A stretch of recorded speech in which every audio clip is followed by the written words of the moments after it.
everyone in suburbia can appreciate.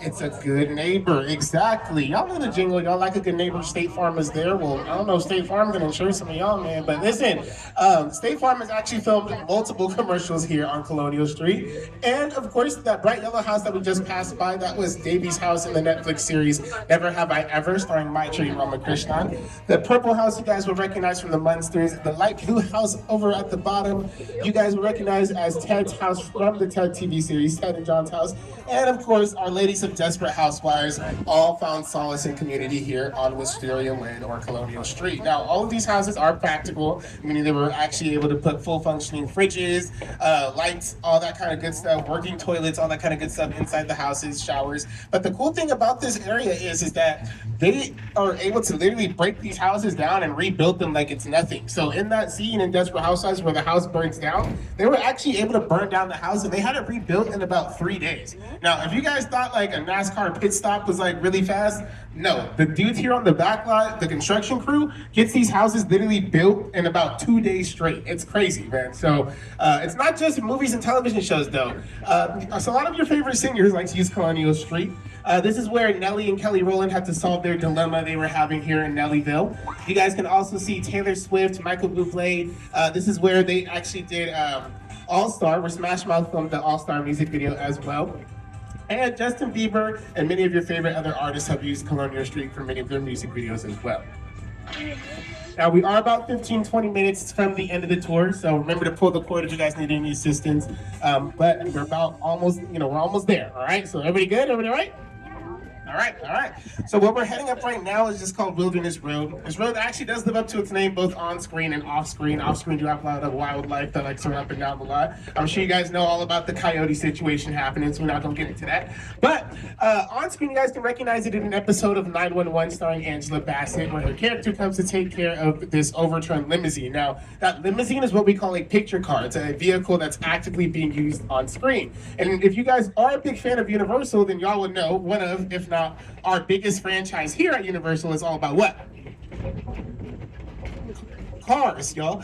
And we're going to show you guys what I'm talking about here with our very own picture car lot. Starting us off is the very first picture car used in a Universal production, because we're conceited like that. The 1964 Glamour Tram, followed by the Gyrosphere from Jurassic World, a couple of cars from the Flintstones that'll make you go yabba dabba doo.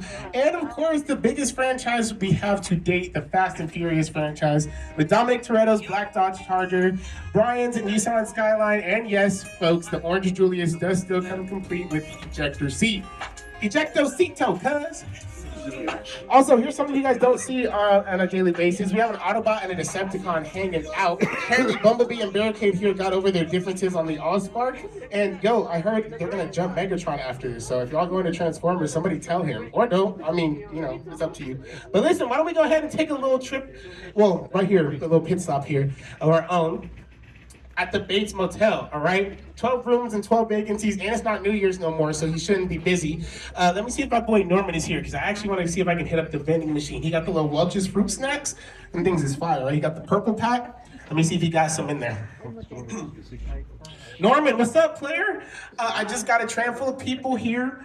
We wanted to take a little stop. Your boy's a little thirsty and a little hungry, all right? So I was wondering if I could come inside and get me a little pack of those purple bag of Welch's fruit snacks, all right? I got cash, and if y'all take apple...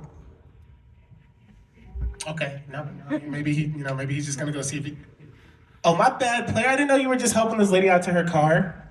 And you know what, folks? They say chivalry is dead, all right? Man, what a gentleman. You know what? Why don't we just let Norman do his thing here? We're gonna get on out your hair, buddy. I'll come back for them fruit snacks, all right, player?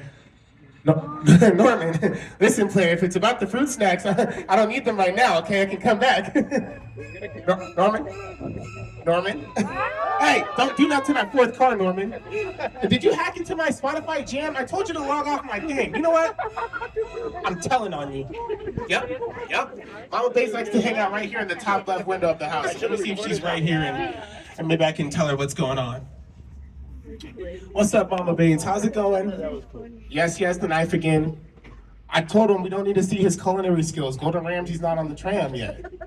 Okay, you'll talk to him? All right. And if you can't, ask him for those purple bag of Welch's fruit snacks. Thank you. All right. Okay.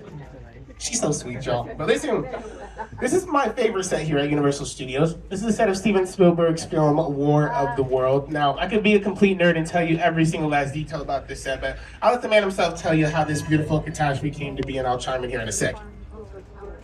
The airplane crash site set is a perfect example of a set that was all designed around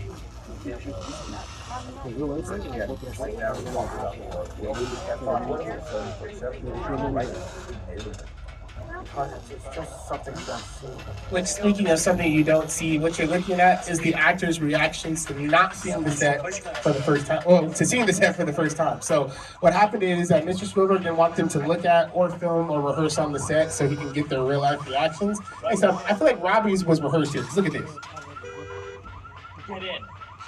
Like, bro, get in the car. I would have been in the passenger seat and we would have been out of here, all right? I'm not looking at all this chaos and destruction. But anyways, speaking of this chaos and destruction, it actually only ended up costing Mr. Spielberg about $60,000. Well, $20,000 for the plane itself and an extra $40,000 because they couldn't fit the tail end of the plane through the underpasses in Hollywood. So they had to airdrop it in. But a setup this size and attention to detail, well, it takes a director whose attention to detail is immaculate here. And we've got a newcomer here a couple of years ago. We're going to go visit Jupiter's Claim, but here to welcome us real quick. What's up, Studio Tour? I'm Kiki Palmer from Jordan Peele's film, Nope. That's a bad miracle. Well, you'll have to see our movie to answer that one. Until then, I hope you Ladies enjoy and your gentlemen, visit to Jupiter's Mr. Claim. Jordan Peele. Movie magic only happens when a team of collaborators, often in the hundreds, work together to take an impossible notion and bring it to life. This is Jupiter's Claim, a nostalgic, small-time Southern California amusement park owned by former child star Ricky Jude Park.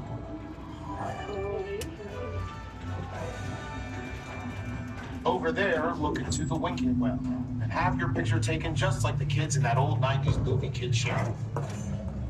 That's what this whole place is loosely based on. Remember that one?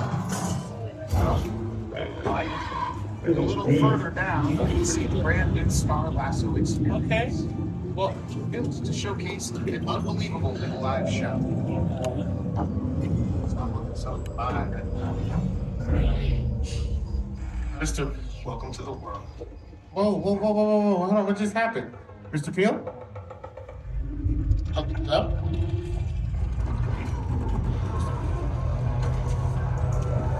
Guys,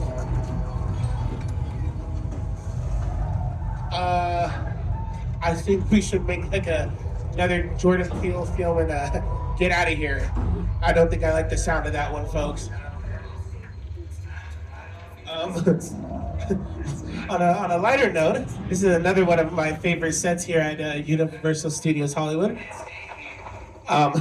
This area back here is called Falls Lake. Okay, I think I got control of the camera again. But this is Falls Lake, ladies and gentlemen. This area is essentially a gigantic water tank, or if you want to look at it like this in more simpler terms, a gigantic swimming pool. They are able to fill this area up with about 2.7 million gallons of water. And once it's filled all the way to the top and utilizing the blue screen in the background, they're able to utilize it and do scenes like this.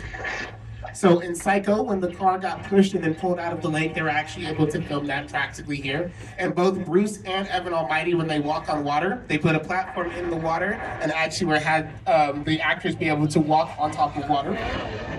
And even cooler, they were actually able to film scenes like this one from Sully as well. So they were able to recreate the interior of an airplane. Utilizing the blue screen, they were able to digitalize it and make it look like our characters fell into the Hudson River. Now, one last thing for you all folks. Over there on your right-hand side, that is Sullivan's all truck repair.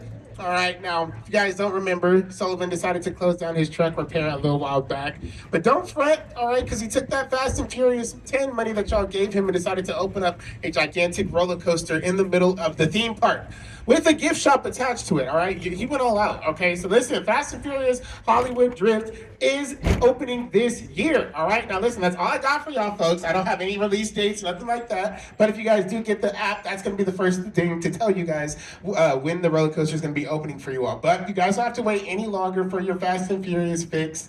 It's going to be opening this year, and I heard somebody said July. So if you guys excited, I'm excited too. All right, I've been waiting. But listen, that's all I got for you guys, folks. That's the end of the tour. I appreciate you guys for joining me. All right, real quick, I need you guys to say thank you, Chad.